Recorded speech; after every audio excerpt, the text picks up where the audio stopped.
Union Arena Chainsaw Man Unbox Let's go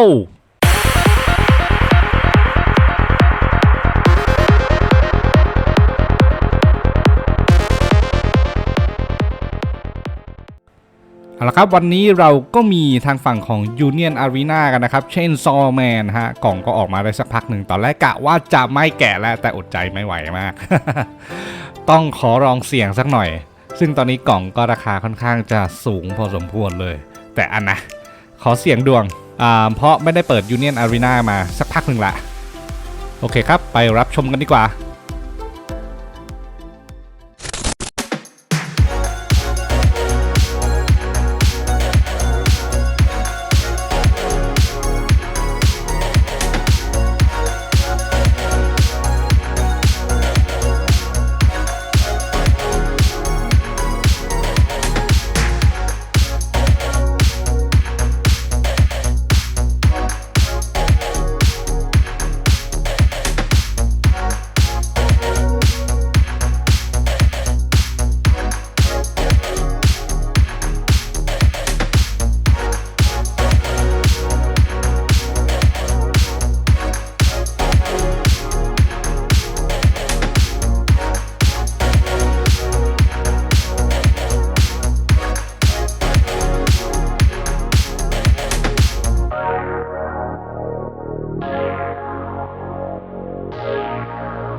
เอาละครับนั่นก็เป็น2กล่องของ Chainsaw Man ของเราวันนี้นะครับเกลีย โอ้2 ดาวไม่มีเลยนะครับโอเคมาดูวันนี้เราได้อะไรแอคชั่นการ์ดนะไม่ได้ฟอยล์เลยเป็นการ์ดใบธรรมดาก็เดี๋ยวนี้ดีนะเขามีแอคชั่นการ์ดแบบเป็นใบธรรมดามาให้ด้วยชุดแรกๆนี้ไม่มีเลยนะมีแต่ฟอยล์อย่างเดียวโอเคมาดูฝั่งม่วงนะฮะนี่นะครับมาคิม่าแล้วก็เป็นเลเซนะครับผมแล้วก็เป็นร่างของระเบิดเนาะใช่ไหมบอมไปดูฝั่งแดงนะใบแรกนะเรามีอากิแล้วก็ฮิเมโนะนะครับ2 ใบเรามี power 2 ใบแค่นั้นแหละ เอาละเรามาดูทางฝั่งของพาราเรลกันบ้างวันนี้พาราเรลสุดเกลือของเรานะอากินะครับผมชอบอาร์ตมันนะเอางี้ดีกว่าชอบอาร์ตแบบว่าเหมือนคัสซีนมาจากอนิเมะอะสวยดีให้อารมณ์เหมือนการ์ดตอนช่วง Attack of Titan ออกมาเลยการ์ดล็อตเนี้ยถึงอาจจะไม่ได้ power อย่างที่ต้องการก็ได้นะหรือเลเซจริงๆผมอยากได้เลเซกับpower มากเลยโอเคใบที่2นะครับเรามีมาคิม่านะแต่อาจจะไม่ใช่ base of the base ของเขาอยากได้2 ดาวโอโต้3 ดาวก็ได้ ยังไม่เคยคิด3 ดาวจากช่องนี้เลยนะ2 ดาวนี่มีบ้างโอเคครับนั่นก็เป็นทั้งหมดของโจเดอะริปเปอร์วันนี้นะครับวันนี้ขอตัวลาไปก่อนแล้วพบผมใหม่ครั้งหน้ากับโจเดอะริปเปอร์นะครับสวัสดีครับ